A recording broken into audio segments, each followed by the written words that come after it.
Good evening, and welcome to the League of Women Voters Candidate Forum for the April 5th election.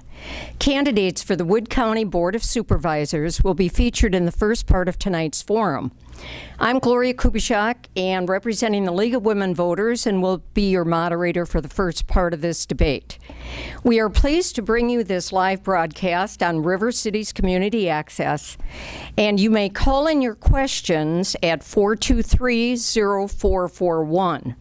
The League thanks the candidates for their willingness to run for public office, and we would remind you that the League of Women Voters is a nonpartisan organization. We do not endorse any candidate, nor do we endorse any political party. The candidates for Wood County Board of Supervisors include District 1, Tom Binder and Dave LaFontaine. Dave is not present tonight. For District 3, Mike Fuhrer and Steve Auchinleck, and Michael is not able to be here this evening. And for District 9, Bill Winch and Deb Beadle. And Bill Winch is not present tonight. So we have three candidates who will field all of the questions. Earlier this evening, they drew for speaking order. Each of them will have 2 minutes for opening remarks, 2 minutes for closing remarks, and 2 minutes to answer questions. Written questions from the studio audience and questions that are telephoned in by our viewing audience should be directed to the office and not to any particular candidate. So we will begin. Deb Beadle. Good evening. My name is Deb Beadle. I'm going to be running for District 9 in Wood County. That's Vesper, Arpin, Hanson area. My interests in running for office is a lot of environmental issues that have been going on lately, and I think we need to get more community involvement, and that's what I'd like to do, is reach out to the residents in that area. I have been working at Water and Light for the last 30 years. 20 years of those has been in groundwater treatment and management. That I'm thinking that the water concerns that we have for the CAFOs and stuff is going to be a main concern in our area. That's about all I have right now. Thank you, Deb. We will continue with Mr. Bender. Hello, and thank you for having this. I hope people can learn from this. My name is Thomas W. Bender. I've been on county board 2 terms, and I've also been on town board. And I wrote down some things. You'll have to excuse me because I haven't adjusted to daylight savings time yet. But the one thing I wanted to bring up to right away, and I'm reading off my notes, so you'll have to excuse me sometimes here. I think more people should run for office. This is a problem. And another thing I think should be happening, that we need more people to go out and vote. These 2 things are very low percentages, and we need the people in our area to start controlling this. The people that vote can control this, and not a small group of people. We need a larger group of people controlling what their life is. And then another thing I wanted to talk about is the reason that I'm running this time again for county board is there are many problems not being taken care of at our county. Our roads are terrible, and we are borrowing money to fix them on short-term fix-ups, which when I was on county board, we didn't do that. And we need to reduce the size of our government and use the money to fix the roads. And that can be done, and it can be done without cost in ways that everybody thinks. And another thing that I've found out just when I did some studies on stuff, right now we have a committee that is talking about building a warming shelter on Powers Bluff, which is supposed to be in the millions of dollars. And I drove here on our roads, and you can't drive on them. And I think that money should be used for our roads. When we don't have roads, we don't have a county. I got to turn the page here. And our taxes and everything keep going higher, and it makes it harder for businesses to operate in our county. Thank you. Thank you, Mr. Binder. Steve Okonek. Hi, my name's Steve Okonek. I'm running in the 3rd District, which is basically the central part of the city of Marshfield. And the most important thing I believe we need to work with within county government is making it more accessible and accountable to the people of Wood County. How do we do that? First thing we need is we need someone to be the head of our county government. We need an elected county executive. We also need to open up access to our county board and also our county government. It's very difficult for the average person to get to a 9:30 in the morning meeting on a Tuesday to have their voice heard by their elected officials. We need to change that. And we also need to make our county officials more accessible to people across the county, not just in the southern part of the county. I would love to see many county officials in Marshfield one day a week to help provide those services to the people in that half of the county that may not necessarily have the time or the opportunity to get to the county clerk. So, and then the third thing is we need to focus on more of a strategic budget process. We can't continue to just have across the board cuts. We need to look at where can we cut, where do we need to add revenue. Like Tom said, our roads are horrible. We need to find ways of finding the revenue to fix that. But not only that, we also need to see if we can find new sources of revenue, ways that aren't just raising taxes. Is there a completely off the wall idea that nobody's come up with of a way that we can help pay for some of the stuff that we need to do? So those are the main things I plan on fighting for in hopefully my first term on the county board. Thank you very much. And thanks to all of you for your opening remarks. We'll now begin with questions. And the first question will be fielded to you, Tom. And that is, what is your position on the firewood ban in our local parks? Well, I listened to that, and I've talked with somebody about this, believe it or not.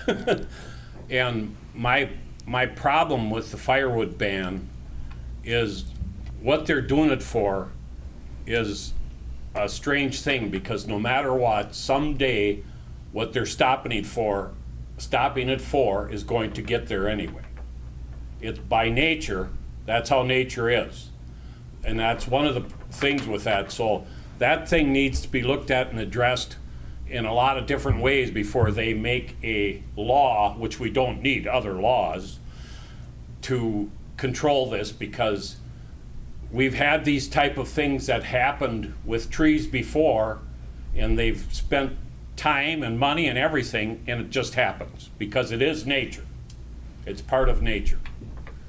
So, and that's what I have to say about that. Thank you. Steve. Yeah, I mean, obviously we're facing a major threat. I was at a meeting actually in the city of Marshfield where they talked about a strategic plan to protect the ash trees of the city, and it's a huge task. I think the firewood ban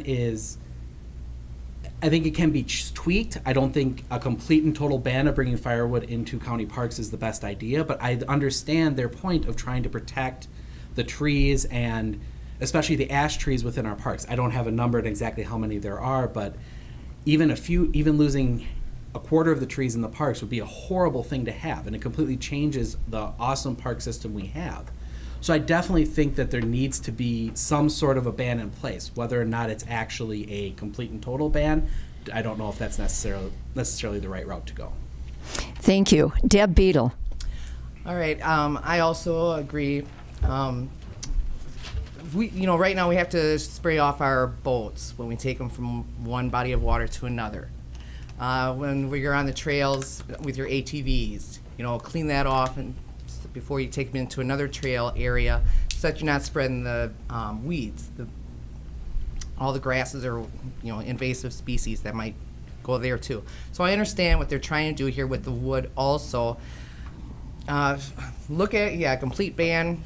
I'm not for that, but I do understand what we do have to work on the problem at hand. Thank you. We'll start the next question with you, Steve. There is concern about how large animal feeding operations, CAFOs, would affect the groundwater and air in this area. What plans do you have or do you think the county should have to prevent pollution and threats to property posed by CAFOs? The first and most important thing we have to do is enforce the laws that are on the books. There are some basic protections available. The concern is, one, how do we regulate something that we don't necessarily have a lot of power on? The state has taken a lot of the power away from the county when it comes to regulating a lot of the large farm operations. At the same time, we also have to be careful not to completely say no to operations that can bring economic development to our county. There needs to be a balance between the building and having these kind of farms and also protecting the environment, especially in the town of Saratoga area where I know there's one coming, that is a beautiful area of our county.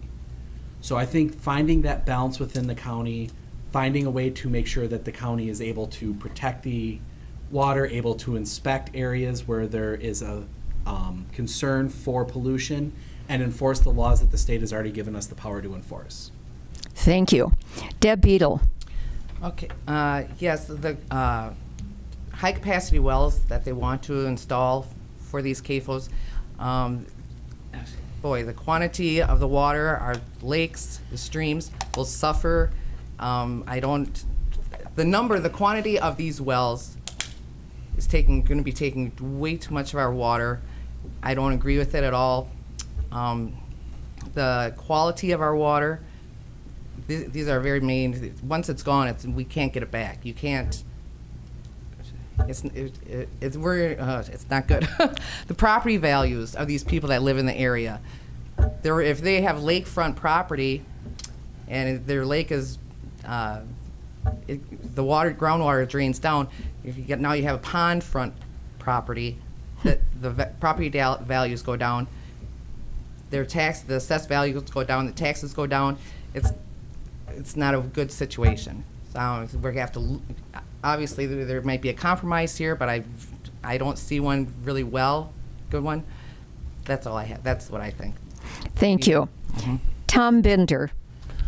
Well, I have to say that I've seen one of these big operations out west, and it was run from a different state. And it was the darndest thing because they had 5,000 dairy cows, and they were spraying the manure out on what we would think was big, but it wasn't. Out there was a smaller area. It was like 500 acres.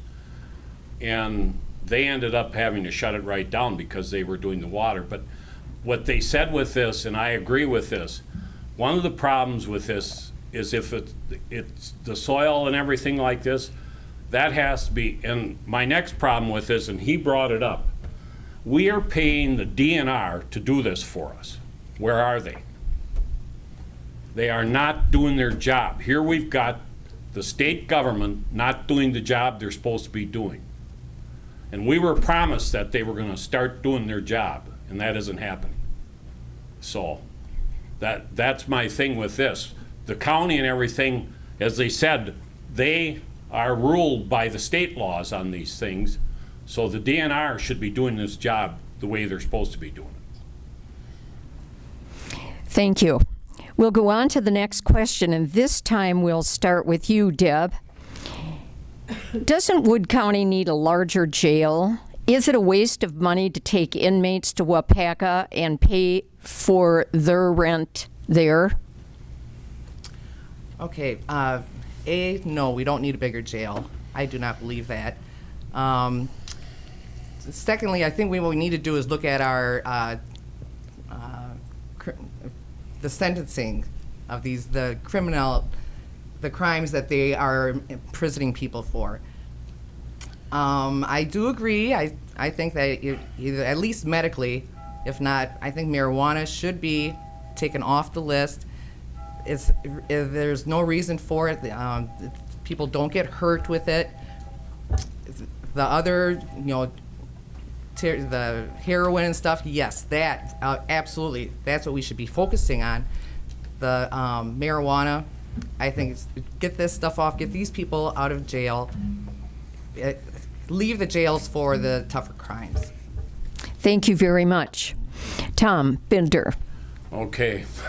Unfortunately, I know enough about this too, where with my experience on county board.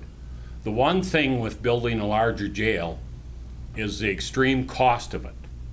The cost would be extreme, and you verse what we're paying for rental, we cannot build a jail cheaper than we can pay rent.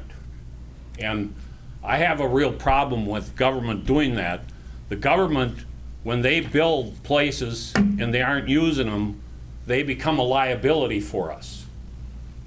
And that's a real problem for me. So, and I know that right now, and it was when I was on county board, that they were actually on the better side by renting available jail space than building, because you can't afford to build a building to replace the difference in cost. Thank you very much. Steve Okonek. I'd have to agree with Tom. It's going to be too expensive to build a new facility. We're in a point where, with dwindling state aid and a property tax cap, we're not going to have the resources necessary to build an entirely new facility. The most important thing I think we need to do is shop around. Let's look around at a few other counties. I know a lot of other counties that maybe would have space that we can send people to at a lower cost. You hate to treat a person as a cost number, but it's what we have to do at this point with the budget situation we're stuck in. So that would be my solution more than anything, would be to let's see if we can find a neighboring county that'll give us a better rate for housing some of these prisoners, rather than spending the millions of dollars to build a brand new facility. Thank you. We will start with you on the next question, Mr. Bender. What do you think of the proposed Wood County employee wage scale that has been proposed by Wood County Human Resources?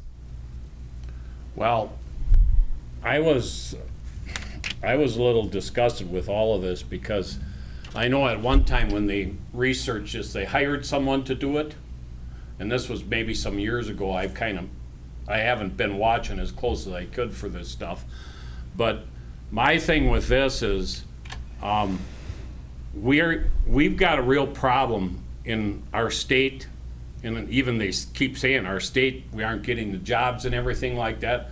We have to be watching what situations we're putting our taxpayers in right now, and it's unfortunate, but it is what it is. So what we have to do is make sure whatever we do, that it's going to make it so that people can still live here. And it's getting to the point on some of these things, we can't afford to live here no more because of the cost to live here with the other things. And even doing business, it's getting harder to do too because of these other costs.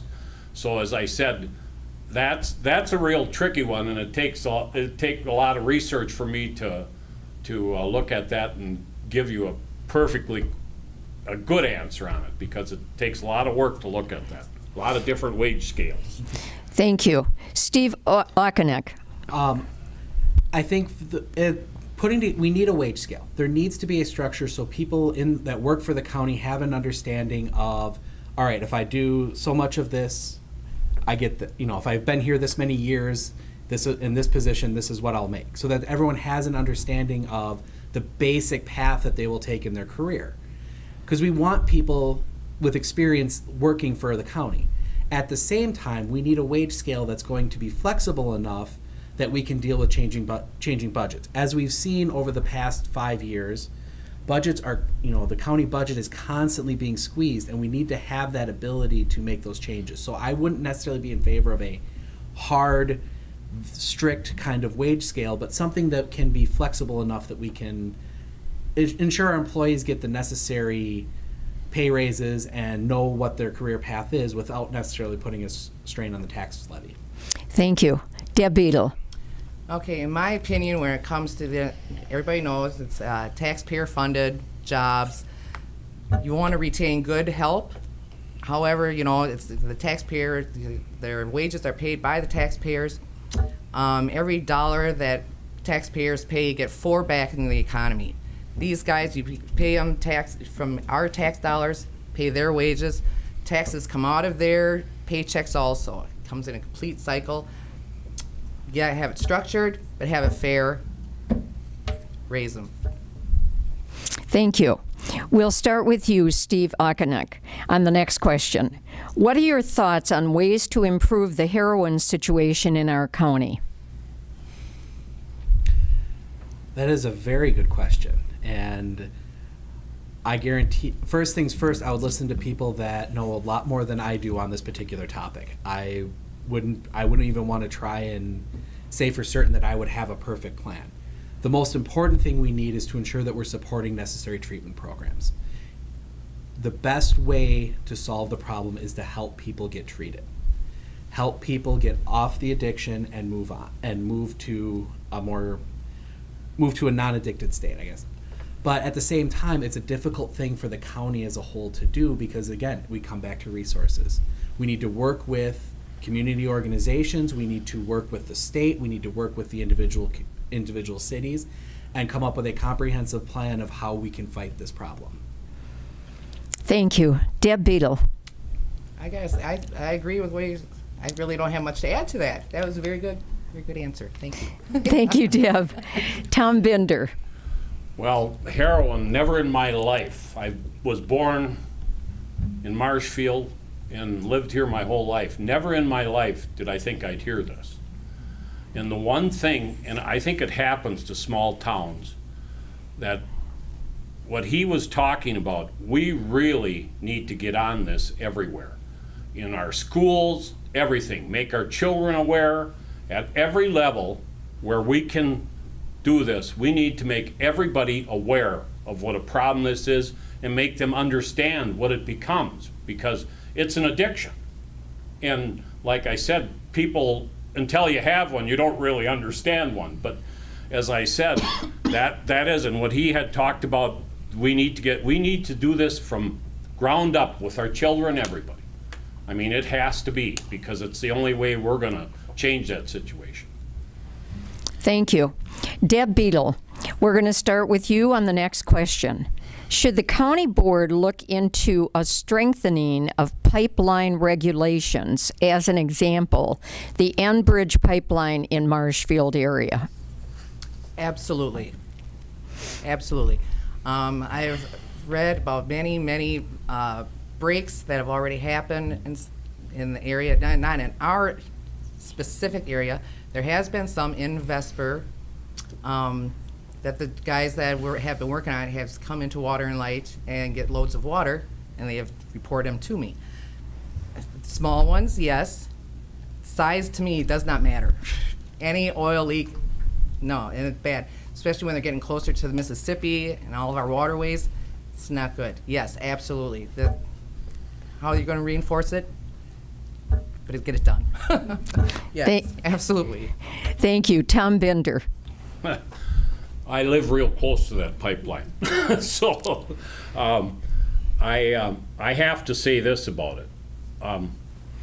I don't like the pipelines environmentally, but the alternatives of that, in us not being able to drive our vehicles and heat our houses, that's a real problem, because we can't be shipping this stuff overland either, and they just need to be monitored better than what they are, because the volumes of oil and things that get shipped through that pipeline, if that had to be on rail cars or semis or something, we wouldn't want that spilled on the roads. And that could happen very easily. We see that all the time with trains derailing and all those spills and stuff. If you had to ship everything that goes through that pipeline above ground, you wouldn't imagine how much of it there would be. There is so much, it'd be beyond your imagination how much. So the pipelines do their job, but they need to be monitored better to see that they do it correctly. Thank you. Steve. The first, yes, we need to have strong regulations on our pipelines. The concern would be, how do we do it within the legal framework we're allowed? It's something that, we'd have to research and look into and speak to, again, people that are much smarter than any of us on the particular topic. But as somebody that, on the other hand, lives very close to the railroad tracks in Marshfield, yeah, that does, transportation of oil in general scares me. But I think that the pipelines, of the options we have available to us, are the safest. We just need to make sure they're even more safe than they are right now, and do all of that within the legal framework the state gives us. Thank you very much. We're just going to take a couple minutes here to pause. One of our county board supervisors, who's also running for office, has just arrived. So we welcome you. and it's Dave LaFontaine. And so I think what we'll do, Dave, is let you do some opening remarks, and then we'll put you into the next set of questions. We aren't going to make you answer all these questions that we've already gone through. However, okay. And Dave, you are running in the same district, District Number 1, against Mr. Binder. Yes. Thank you, and thank you for being willing to run for public office. And so we'll give you a couple minutes to go ahead and introduce yourself to our audience here and our viewing audience. Okay. Thank you. I'm happy to be here. I'm sorry I'm late. I got a little bit lost, turned around here in town. So, as was mentioned, my name is Dave LaFontaine. I live in Marshfield on Adler Road. I spent 4 years on the City Council of the City of Marshfield. I had 3 different careers. I worked for the State of Wisconsin Department of Transportation for 9 years. I managed a construction company that was involved in sewer and water construction and street construction for 12 years, and then managed a consulting engineering firm for 19 years. And while I was doing all of this, that I was affiliated with the U.S. Army for 30 years and retired as a full colonel from the United States Army. That's been over 30 years ago. So that's all my opening remarks. That one of the reasons that I was looking to serve on the Board of Supervisors is that I understand that the county is going to borrow quite a sum of money for their highway program, and that's my area of expertise, and I thought maybe I could help out. Thank you. Thank you very much, and welcome. We're going to go ahead with the next question, and Tom, we would start with you.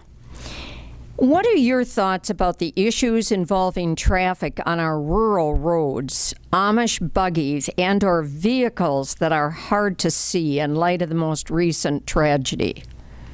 Well, one of the things with this, and it's a real problem, and most people don't even realize this, by law, if there's a bicycle or somebody walking in a lane, you are supposed to give them the lane.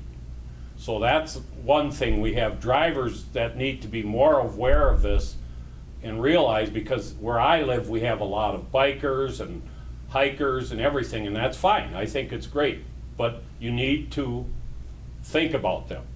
And that's one thing we need to, is people need to think about these people being out there on the roads, because there isn't always another place for them to be to do this.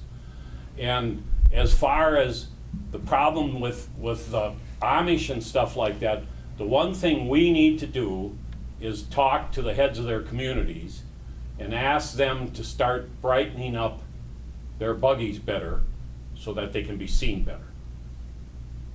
And that's what needs to be done, because I know just reflectors and everything, they need to really do that big time, because in the darkness of night around here, sometimes it's pretty hard to see. So. Thank you. Dave Fontaine, you go next on this. Well, I think that there has to be a little bit more communication with the groups, the Amish, that are using the buggies. They have to do a better job of highlighting their vehicles. They've got to get that slow-moving sign. They've got to make sure that there's updated, and they need to get lanterns or something on their buggies at night.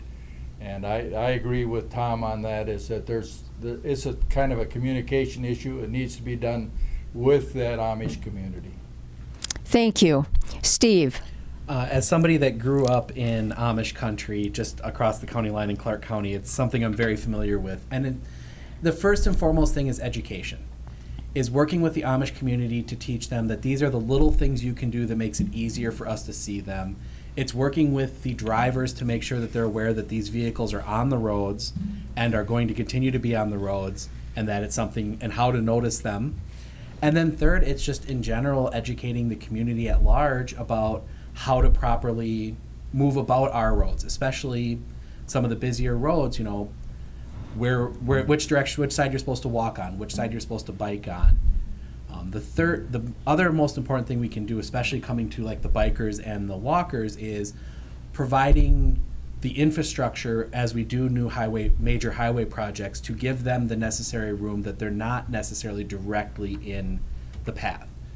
So that would be the last thing I would say for sure, is providing that infrastructure for those people. Thank you.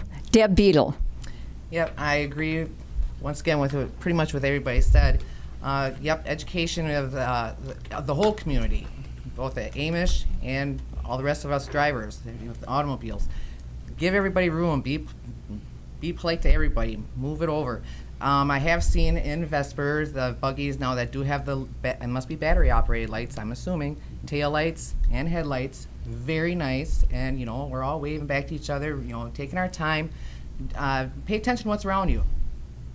Okay? Thank you, Deb Beadle.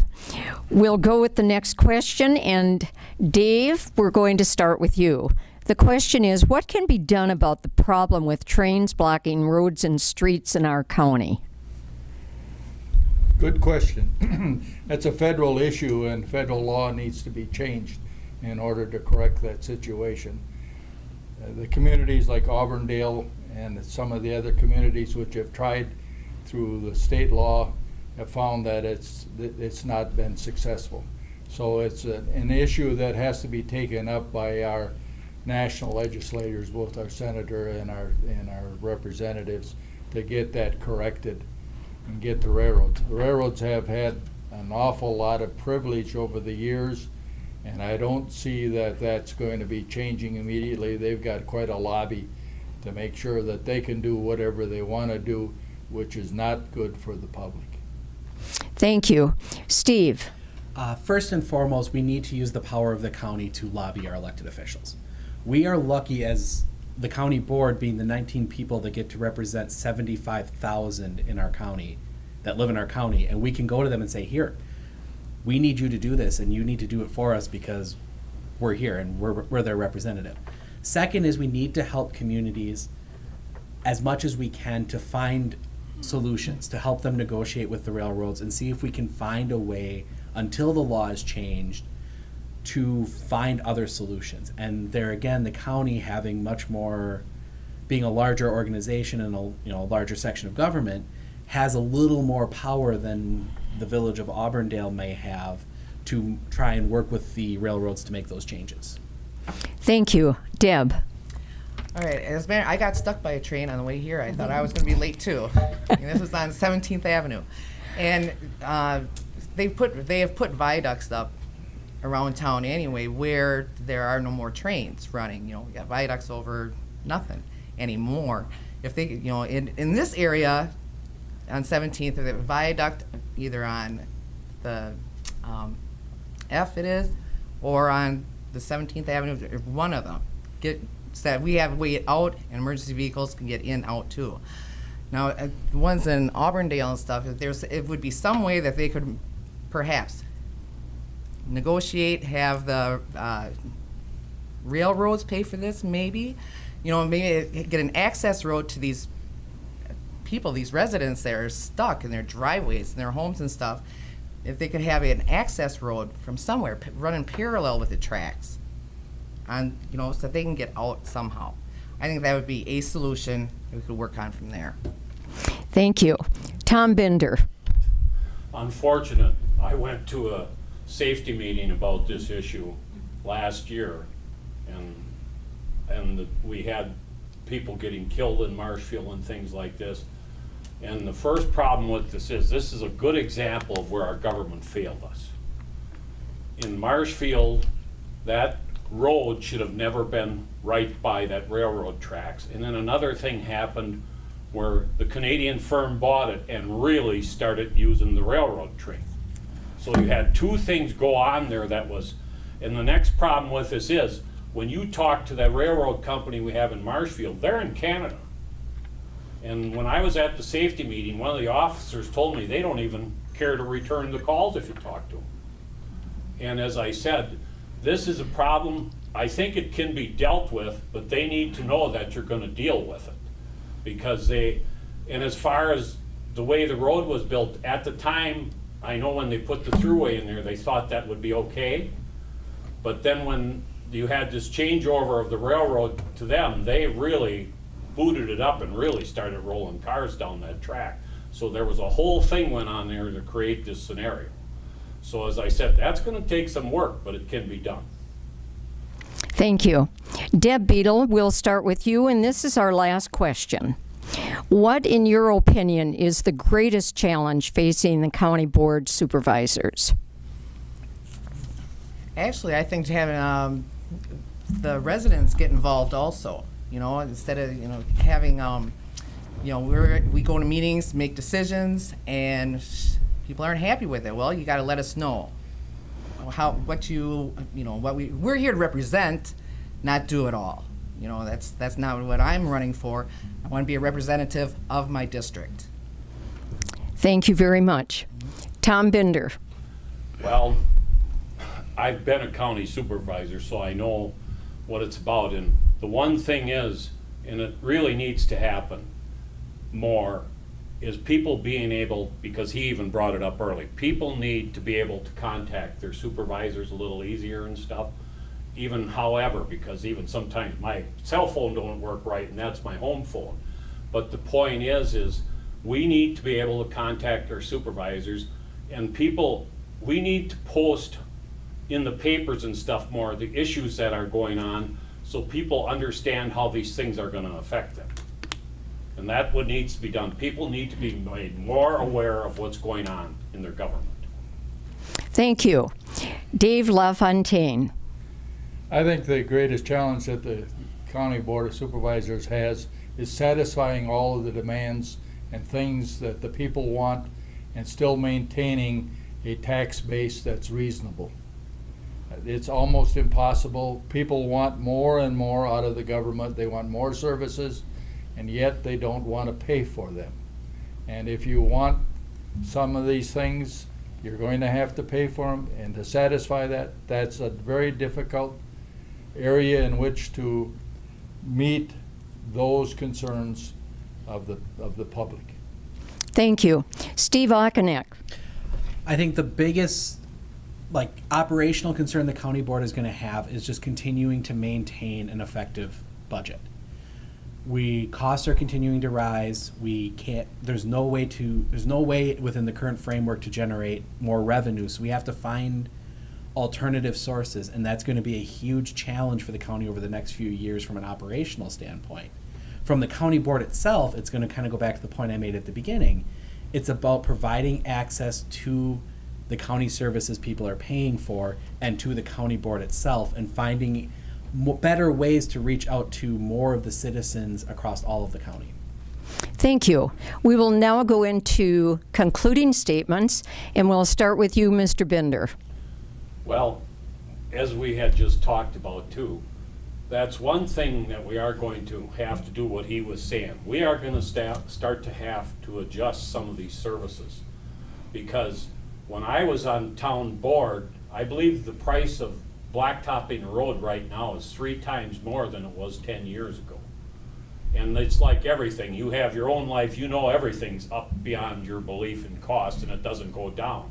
So there's things that are going to need to be done by our county board to adjust, so at least we can start having good roads and good law enforcement. And those are the 2 things that I consider the most important for our county, because if we don't have them, we don't have a county. So as I said, that's one of the things. So I think we need to start looking at different ways to start spending the money and doing different, more efficient ways to do services. Thank you. Dave LaFontaine.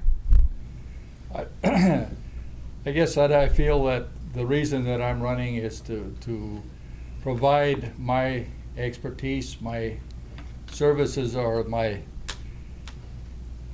I guess, again, back my experience to assist the county board and also the county to try to maintain its system and its infrastructure, and to assist with trying to keep the budget and the taxes reasonable for the citizens. I guess I feel that I have something to offer. That's why I'm running, and I feel that if I can be of a service, which I have done, worked with many communities in my history, I guess you'd say, over my lifetime, and if I can be of service to the county, I would appreciate that the vote of the general public in our district. Thank you.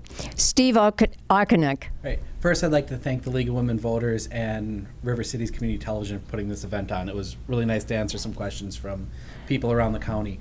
The most important thing that we need to work on for the county board and for the next 2-year term is getting an accessible and accountable county government.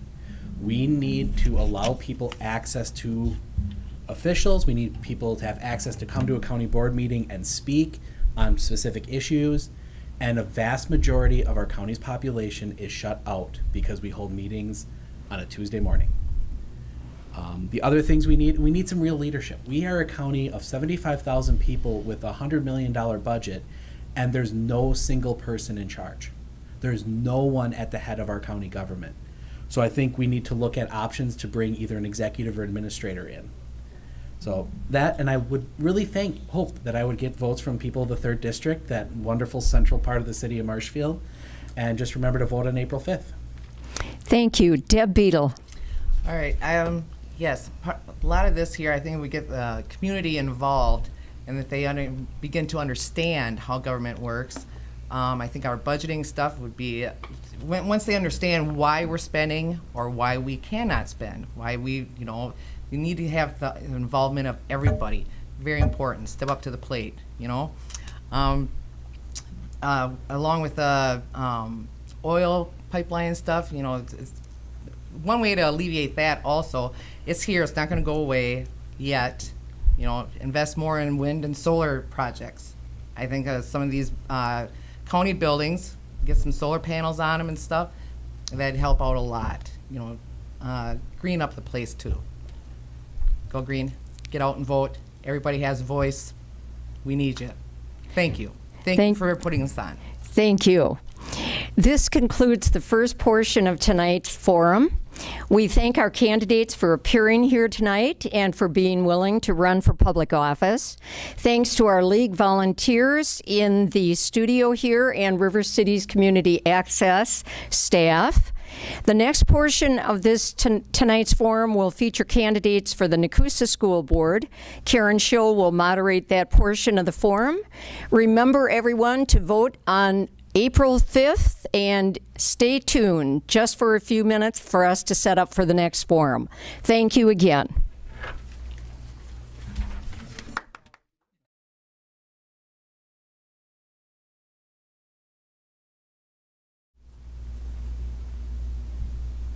Welcome back to the second portion of our candidate forum. We are now featuring the 2 candidates running for one position on the Nakusa School Board. Those candidates are Mr. Douglas Husted and Ms. Erica Cloud-Totsky. There is one position open on the April 5th general election ballot. Again, we're pleased to bring you this live broadcast on River Cities Community Access Television, and thank you to our studio audience and our viewing audience at home. We welcome your questions at 423-0441. Earlier, our candidates drew for order of speaking, and we will start first with Erica Totsky for opening statement. Thank you. Thank you for the invitation. A great opening to my day when I got the email asking for the invite, and I said, sure, let's try it. I've never done one of these before, so excuse me if I start getting a little off track. But as far as running for the school board, my goal really for this year was to say, hey, there's another option. I'm that other option. I have children in the district. I've lived in the school district for the last 20 years or so. Didn't grow up in the district, so I didn't grow up with the school system here in Nakusa. Still public school, totally in support of public education all the way around. I think that with the school board, a new voice is something new and something to look forward to. I would like to offer what I can with what I have personally. With my family, I have children in the district, so I am totally committed to making sure they're getting their needs met, as well as being able to ensure that their peers and students, my neighbors, the community, everybody else, has something to be able to look forward to as well. There are some struggles ahead, and I'm very curious to see how I can help and make a difference. Thank you. Doug Husted. Good evening. Thank you to the League of Women Voters of Wisconsin Rapids area, and thank you to River City Community Access Media for sponsoring this event. Appreciate that. My name is Doug Husted. I'm running for the seat on the Nakusa School District School Board. I've been a member of the school board for the past 6 years, and it's my seat that I'm running for. And over the last 6 years, I've seen a lot of growth in the district. I've seen a lot of good things happen, exciting things happen. And I'm very appreciative of the opportunities that I've had over the past 6 years to work with an outstanding group of staff and teachers, a very strong administrative team, and probably one of the best administrators that you could have and certainly one of the top ones in the state of Wisconsin. I'm excited about the future and the opportunities for the Nakusa School District. We have a lot of positive things going on right now.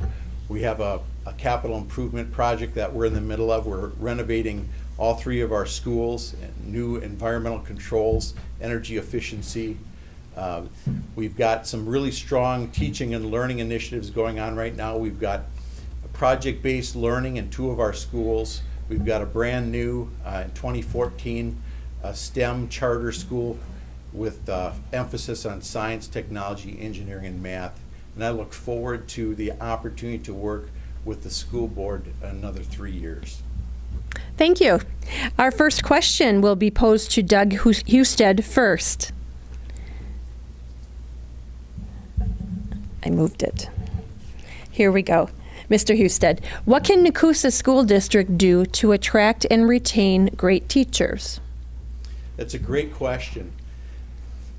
And it's an important one too, because our staff is crucial in the education of our students. And obviously that is the mission and the reason why we're all there. One thing that we have to be aware of is we have to be aware of our surroundings and our starting salaries for our teachers. We do look at that every year. And we do understand also that it's a much more competitive environment than it was just 5 years ago.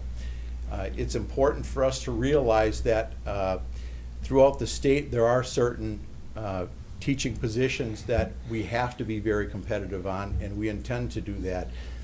When we are in the process of hiring, we're looking for the best candidate for the school district. We're always looking for the best candidate. And in many cases, we have paid a premium to get that candidate in place, because it is very important. Our staff, our administration, there are educational leaders in the district, and those are super important positions. We need those positions to be the top educators that bring in the top educators that we can in order to support our learning initiatives. Thank you. Erica Totsky. Would you like the question repeated? Yeah. Okay. What can Nakusa School District do to attract and retain great teachers? Well, like any business, and the school district is also a business, in order to attract prime candidates for any position, you have to have publication of the position availability. You have to have funding available to be able to support the potential prime candidate, and you need to also have something to be able to support them once they're in the area. If they're relocating, what's going to draw them here? Are they coming with a family? Is that family going to be young enough to be in the school district as well? What other aspects are there to be able to draw in those potential candidates? And then once they're here, how do you keep them? That's a good question. Like any other business, how do you keep your people? You have to treat them well. You have to want them to want to be a part of the group, the team, the family. With the students, the community, the families, it's a huge partnership. the school district as a whole needs to be able to come together. And, you know, our taxpayers pay dollars to help our students. And once they're there, taxpayers want to know what's happening with those dollars. How are they benefiting the students? Like with attempting to attract and retain staff, facility, any member of, you know, that's on the payroll, how's that getting applied and how's that getting used? So hopefully, hopefully, I would be elected, definitely some research to be done. What's available? What do we have? What positions are upcoming? What do we need to look for? Where do we need to research? What potential advertising, if necessary, can be done, and hopefully make the best choice with the best qualified person in the end. Thank you. Our second question will go to Erica Totsky first. In the last 5 years or so, what is one great thing that the Nakusa School District has done and one not so great thing the district has done? Well, let's start with the good stuff. In the last 5 years, I have been able to see the Nakusa Community School, which is a project-based learning, become a reality in the district and be able to maintain and grow their enrollment. As a parent in the community, all 4 of my children that have gone through, I have 2 that graduated so far, that have gone through the district have all been a part of that school. Ups and downs. I was a part of the governance board early on to help establish and get things moving and growing, and I'm very, very pleased to see that it's still there. More students, they're engaged students, they're getting into the community, they're doing research projects, and with 3 of my 4 children coming out of that school, they've got some great skills tucked in behind them. So it's, if you don't know what it is, it's definitely something to take a look at. It's a little bit different outside the brick and mortar, which is what everybody knows for the most part, but good stuff. As far as something not so good in the last 5 years, I guess I'm not super pleased with the extracurricular sports component that was a part of the school, but then it wasn't, and then it's more community-based now versus, and correct me if I'm wrong, but I believe that was part of the district budget at one point, or at least being able to supplement a part of that program. And athletics, extracurriculars, whether it be music, art, has to be a part of growing, part of learning. You know, that brings another piece to be able to be creative in the math, in the reading, in every other piece that comes together. So I guess I'd like to see a little bit of work with that. Thank you. Doug Husted, would you like the question repeated? Yes, please. In the last 5 years or so, what is one great thing that the Nakusa School District has done and one not so great thing that the district has done? I think over the last 5 years, the district has done many, many very good things. We have a new district administrator. Our district administrator is our visionary, our educational visionary, and he sets the course for us for student learning. We've brought in and started a new science, technology, engineering, and math a charter school, project-based learning charter school, and it's growing. It has about 66 students right now, very strong. The thing that's really nice about this charter school is that it is bringing the community together, our community members, our business members, our regional education partners. It's a very strong school and a very good alternative for students that probably are more independent learners, and another opportunity for education for our students. We've also extended that project-based learning now into the high school so that there's a smooth transition from the STEM Academy into the high school. So now we're starting with science and history in the 9th grade, but we're also looking at some other subjects for project-based learning within the high school as well. As far as tough things that we've done in the past, I would say one of the hardest things over the past 6 years has been some of the layoffs that we've had to endure and go through. It is not easy to lay off staff, and if I guess, you know, if I had to say that would be the toughest thing that I think I've had to go through in the last 6 years is the tight budgets. We know they're there, and it's just unfortunate that sometimes we have to live through those. Thank you. Our next question will go to Doug Husted first. Do you believe that the Nakusa school budget should be adjusted to allow work with mental health issues? Must be student mental health issues. Should be adjusted. Should be adjusted. Well, mental health is a very tough subject to address in the school system. We do have about 16% of our students that have special needs in the district right now. And one of the initiatives that we're taking within the district is to try to incorporate those students into the regular classrooms. It's a little bit contrary to what you've seen in some school districts over the past 20 years. But the important thing, and the research shows us, that if we incorporate these students back into the classroom, socially, academically, they're stronger, and it improves their learning. Mental health is a very tough issue with respect to education. I think there's places for that within the school district, but I guess it all depends on the situation with the student and how severe that mental condition is with the student. We do have special education instructors, and we do have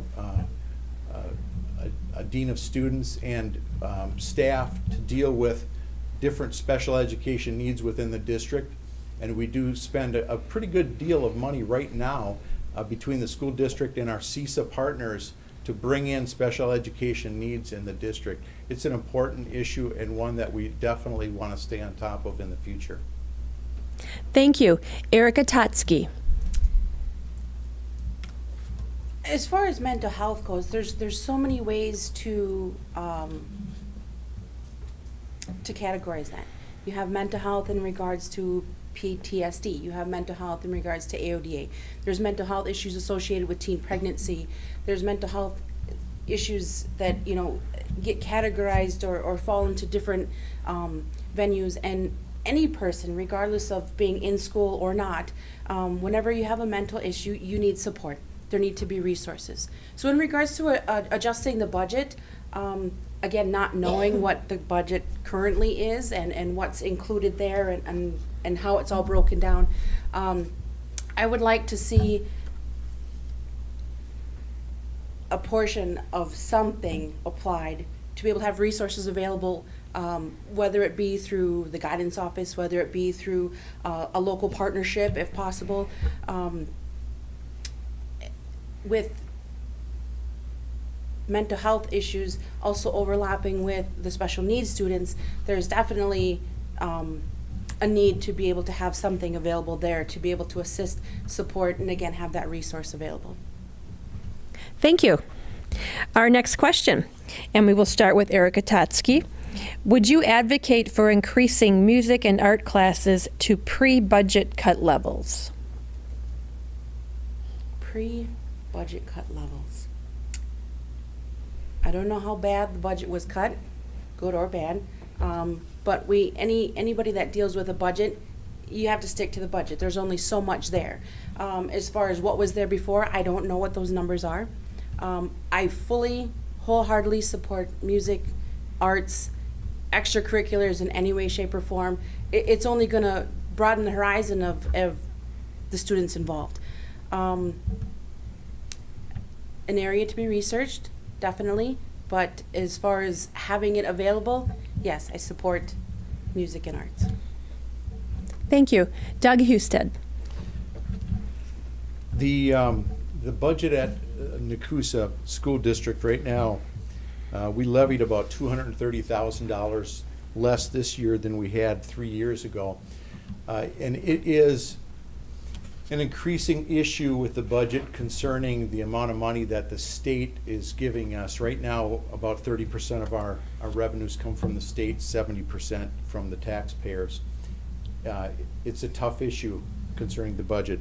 Do I feel that music and art should be a part of student learning? Absolutely, absolutely.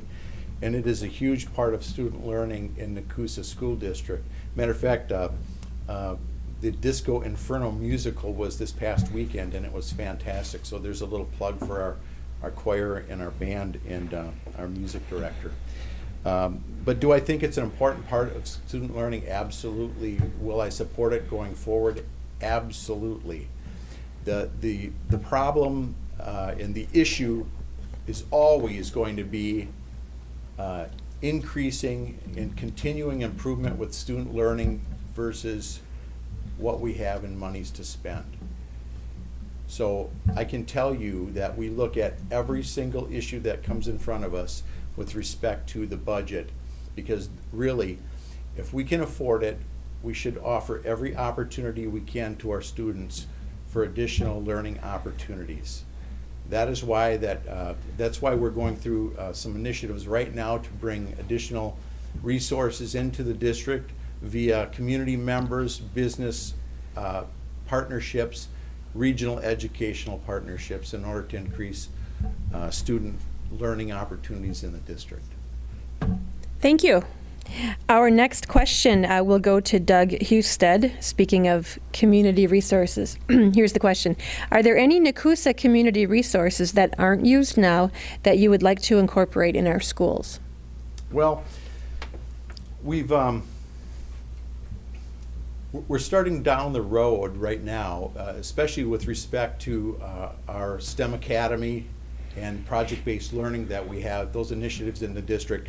So we're starting to broaden our path and bring in our business partners in order to talk about ways that we can use those resources. Domtar, ERCO, other business partners in the community are excited about partnering with the Nakusa School District in order to bring in additional educational opportunities for our children. We survey our students each year, and through those surveys, we understand what kind of career paths our students want to take. That helps us understand the gaps in our educational plans, and that starts the conversation about how we can increase our educational opportunities and narrow those gaps in our education. We know that it's very important for our business partners and community members to partner with us in order to provide the educational opportunities that students need. We are talking about right now putting together plans to create a position in the district that would be a liaison between the school district and our future business partners. That person would be responsible for really broadening our educational base with respect to resources outside of the school district. We're excited about those possibilities. We're excited about bringing our business partners and community members into the school district to broaden our resources and our educational opportunities for our students. Thank you. Erica Totsky, here's the question. Are there any Nakusa community resources that aren't used now that you would like to incorporate in our schools? Me. Vote Totsky 2016. As far as business partnerships, I'm uncertain as to what's currently being utilized within the district on a ground level. As far as potential partnerships, unless they're already there, we have the mill, we have ERCO, we have the casino, and now although the casino isn't necessarily for those under 21, it's a potential business employment venture for students that stay in the area.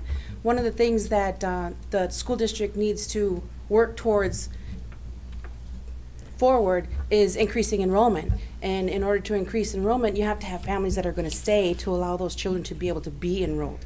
One of the things I'd like to see, and I'm not sure what the resource may be in the community, but we need to work towards looking at educating our families and our children to be able to work work within the community and stay within the community so that we have those future generations still in the community. Nakusa is small on its own, but then you also have the Rome students and the Armenia students, and then you have the Township of Port Edward students. It's a huge district, but it's spread out so far that it's hard for the Lakes kids and the Armenia kids to be able to collaborate on something without bringing them right back into the school district itself. So we need to be able to just partnership amongst those communities first, and then, you know, with the different businesses that are out a little bit further still in the Nakusa community, to be able to utilize and maximize the opportunities that are out there. Thank you.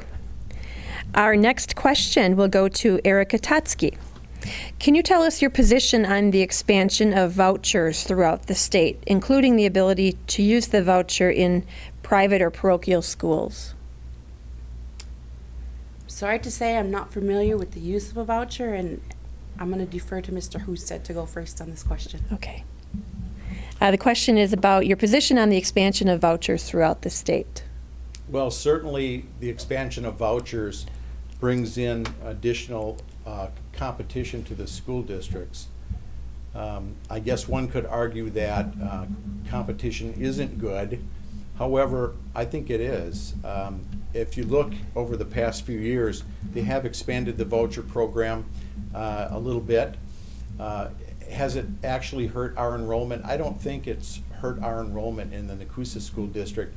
I think the trend for enrollment in all districts across the state has been going down.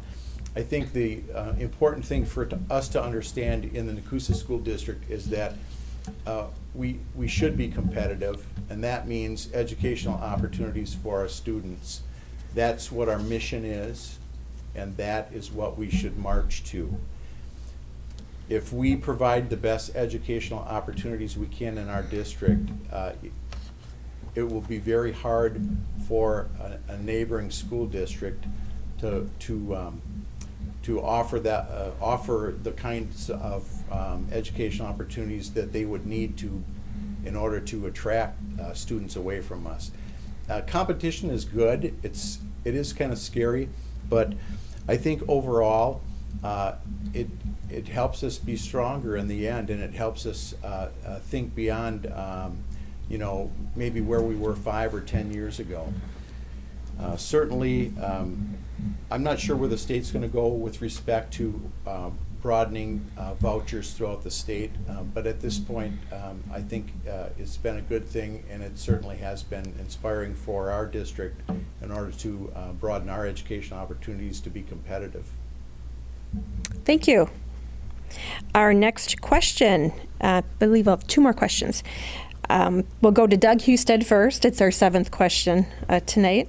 As a board member, what is your philosophy on secure and safe school buildings versus a welcoming open school building? That's a great question, and certainly anyone that's watched the news over the past few years understands that it's a growing concern. Safety is a growing concern in all school districts. We've taken some initiatives in the last few years to increase safety in our school district. We do have a very strong safety plan. We have secured the doors in many of our buildings, and I think that's a good first step. We have staff training regularly within the district, and I think being open and honest with our parents and our community members about concerns with safety is a good thing. Bringing the public into the conversation can only help with respect to understanding where our constituents and where our families want us to be. And we always have been open and honest with our community members and parents with respect to the safety for their students. And of course, that is our primary concern when our students are with us, is their safety. So I guess, in closing on this comment, I just want to say that we are always up to listening to recommendations from our constituents and our families concerning safety for their students. Thank you. Erica Totsky. Could you repeat the Sure. question, please? As a board member, what is your philosophy on a secure and safe school, on secure and safe school buildings versus welcoming and open school buildings? In the last few years, as the school district has started implementing these safety precautions and features at all the different facilities, it's been interesting to watch. There's been comments here and there, you know, good, bad, or otherwise, directly related to this question. And I listen and I wonder, hopefully we won't ever have to really test it. You know, hopefully we won't have to know really what the true capability of the system is. I would like to think that within our community we have a strong bond. I may not know the person across the street from across the school, but I know that we're all looking out for those children. And having 4 kids, having grandkids that are going to be coming up in the district as well, I want to know that they're safe. I want to know that, you know, there's a sense of protection and there's a sense of family even within that school. As far as in comparison to open and welcoming, the schools are open and welcoming once you're beyond the safety precautionary system. There, in any one of the schools, even in the district building, the front office, amazing. You know, they're always kind, they're always polite, they're always willing to assist in whatever way, shape, or form. Even tonight, we have a band concert we're missing. We got one of my daughters are in the concert, and she called and says, "Mom, I forgot my French horn." So here we are after school is closed, and I'm calling, please somebody answer. And the ladies at the front desk were very kind, very polite, very willing to assist, and we got to find Leon. He's the custodian at the middle school, and we tracked him down. Yes, ma'am, we need that French horn. We got a concert tonight. So, I mean, across the board, the staff is excellent. The staff is great. And I think it is very open, very welcoming. But again, once you're into that, once you're past that safety feature, and I appreciate it being installed. Thank you. Our next question will go to Erica Totsky first. In light of recent large budget cuts in the Nakusa district, where else can we cut costs?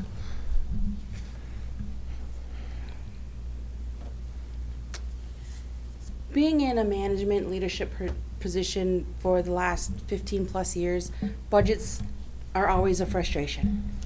Requesting a budget, proposing a budget, maintaining a budget, and facing cuts of any size are always difficult to then manage that budget. With a budget that applies to the school district, it's huge. There's a lot of money that goes into the school district, and we're not that big. As far as how do you cut, where do you cut, not being familiar with the current budget and previous cuts or things that are in motion or things that will be coming forward or that will be needed for later, I don't have a sound answer to that question because I don't know what the budget currently entails. I do know, though, any cuts forward are going to be difficult, and I'm sure they're not going to be done as a shot from the hip. They're going to have discussion. They're going to have public inquiry. They're going to have the availability to be able to discuss them openly and be able to adjust them. Thank you. Doug Husted. The budget at the Nakusa School District, about 69% of the budget is salary and benefits. Another 21% of the budget is special resources that are purchased, busing, transportation, special education needs for students. We went through a process when I first came on the board where we did have to cut staff, and it was not pleasant at all. And really, does it take you in the right direction? So I guess my answer to this question would be on the other end of the spectrum. So we need to look at ways to increase enrollment. And what are the ways to increase enrollment? Obviously, if we can bring businesses into the community and families that support those businesses, that's going to help.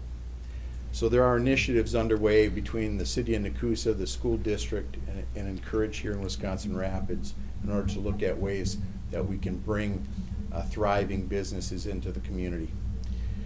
The second thing is that we need to be very competitive with respect to educational opportunities for students. So we have the STEM Academy. We have the Nakusa Community School. We have our standard academy that we moved into the high school. We've got virtual learning. We also offer blended learning. And we're looking at other opportunities to bring in additional educational opportunities in for our students, because increasing enrollment really has to do with providing opportunities for students. And then, of course, the school district and the city want to support bringing additional businesses in so that the question of cutting budgets doesn't come up. We want to increase our enrollment. Thank you. Our final question tonight, and it will go to Doug Husted first. What skills and experiences do you have that will help you serve the Nakusa School District? Thank you. I have 6 years of experience on the school board, and my seat is the seat that we're currently running for. I think it's important as a school board member to remember that you are one of 5 people that make up the board. Collectively, we can get a lot of work done. Individually, not so much. So when you're a board member, that's one thing you have to remember, is that you have to rely on your fellow board members to come to a consensus and make good decisions. So I bring that quality with me, the understanding that I am just one member of a board of 5. I think it's important also as a board member to remember that we're there to represent each and every student in the district so that they have available to them the best educational opportunities that they can. As a board member, I'm responsible and to my constituents to make sure that the monies that we do spend in the district are spent in the most efficient and best way possible to provide the best educational opportunities we can for our students. And I bring with me a great passion to work another 3 years with a sensational staff of teachers, administrators, and group of board members. Thank you. Erica Totsky, what skills and experiences do you have that will help you serve the Nakusa School District? Skills and experiences. Like I said earlier, I have 15 plus years in a leadership position. I do have direct experience dealing with budgets, the beginning, the middle, and the end, and debriefing groups in regards to what do we do, what do we need to do, where do we need to go forward. I am a certified mediator with the Ho-Chunk Nation in regards to conflict management. I would hope I wouldn't have to use that, but again, it's a resource available if necessary. I have been a member of the Nakusa Community School Governance Board from its inception for about 2 or 3 years, involved with that. And as my students, my children, started getting into that, I stepped back a little bit to be able to maintain the parent piece of it, as we were having some issues and growing pains, if you will. But I still monitor it. I still keep an eye on things, and I still like to be involved with that piece of it. As far as other skill sets, I would like to think I'm pretty organized, except with my thoughts in front of the bright lights and such. I don't mind getting up in front of a crowd and saying what I have to say if that's what needs to be done. Pretty comfortable in my own skin. I would like to think I'm humble. This isn't really the platform, I guess, though, for that. You can't be completely humble in this position. But as far as, what I can bring, 110% is all I can offer. And once it gets right down to it, then that's where the rubber meets the road. So I'm going to do what I can, and hopefully the support is there, and April 5th is going to be coming soon. Thank you. Thank you, candidates, for your responses to those 9 good questions from our audience. It's time for closing statements, and we will start with Doug Husted first. First, I'd like to thank the League of Women Voters, Wisconsin Rapids area, and River City Community Access Media for sponsoring this event. Appreciate that very much. I think it's important to get this type of a message out to our constituents, and our constituents have said that it's very helpful for them when they can see our board meetings on television and understand what's going on in the district. I'm excited about the future for the Nakusa School District. I think student learning and the opportunity for each student to reach their full potential is the most important thing that we can work toward with respect to our school district. Nakusa has a strong strategic plan that we're working through, and it's bringing in some really positive results in the district. We have a new initiative, personal learning plans, that are going into effect this next school year, so that each student in the district will have their own personal learning plan, a pathway to march to throughout their school years in order to reach the career goals that they want to reach. And I think that's super important. We're on a really good path right now to broaden our resources with the help of our community members, our business leaders, and our regional educational partners in order to bring in more opportunities for our students.